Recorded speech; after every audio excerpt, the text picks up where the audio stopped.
Hey everybody, it's Ryan here from Android Calls. I'm here to do my review on the Dell Venue 8. Now this is the model 3840, so it's not the top-of-the-line flagship device that we've heard of the new 7000 series that just came out, but this is still a fairly decent device. This is running at $230, $250 if you want it in red. I don't know why the $20 difference if you want it in red, but here it is, 8 inches.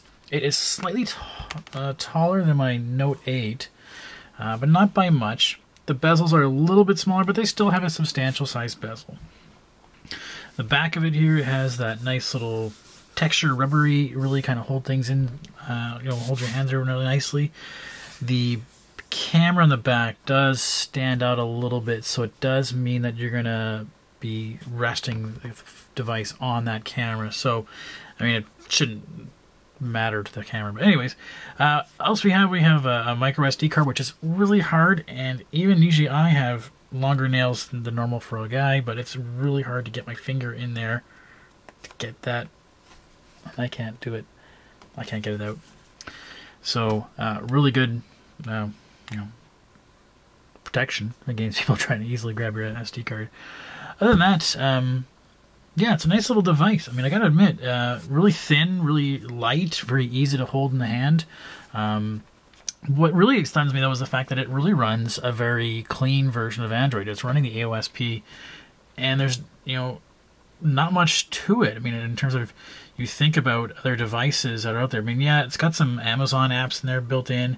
It's got its Dell Cast app. It's got, some apps that it's included, but I mean, not like a lot of bloat in terms of what you would really consider bloat. Like other things, no UI customizations. There is this extra Max Audio app they've included, but I mean, it really runs stock Android, so that's pretty cool. I mean, that's kind of nice. It's really reminiscent of the early ice cream sandwiches days, but I mean, other than that, I have no issues with it. It is a little bit slow, so loading up some things. Not the fastest to load sometimes, and I just had this app open just recently, so there are some issues there.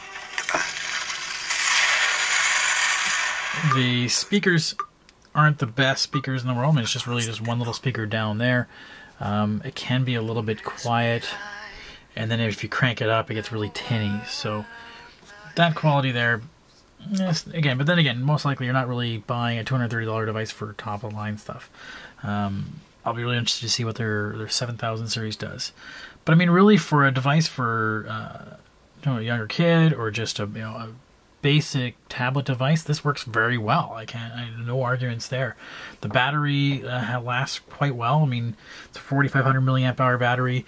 It's held up quite well. I've been using it for the past couple hours here, just getting ready for this review, and it really hasn't gone down by much, by 8% in the past couple hours. So that lasts pretty good. What else we got? So just take a look at what the apps are on here. We have all the AOSP stuff, but we also have included the actual Google apps like the calendar, the camera, all that sort of included as well. Dell Cast, if you have the Dell Cast adapter, you can think Chromecast. We have a neat little, My Dell app in here that you can go ahead and do diagnostic testing on your device. So if you think it's running slow, you think there's something wrong with the storage or whatever, this thing can do that, as well as it keeps track of your warranty if you send that in there. So yeah, it's no bloat, very bare bones Android, which is really nice. It means you can do with it what you want. So install a new launcher, install other apps, whatever you'd want to do with it. For the most part, I mean, for what I would see most people using, this is going to run everything you need, and you get 20 gigs extra of Dropbox, so that's kind of cool that you get extra Dropbox storage just for logging on essentially. What else we can talk? Oh, well, there is the Qi charging.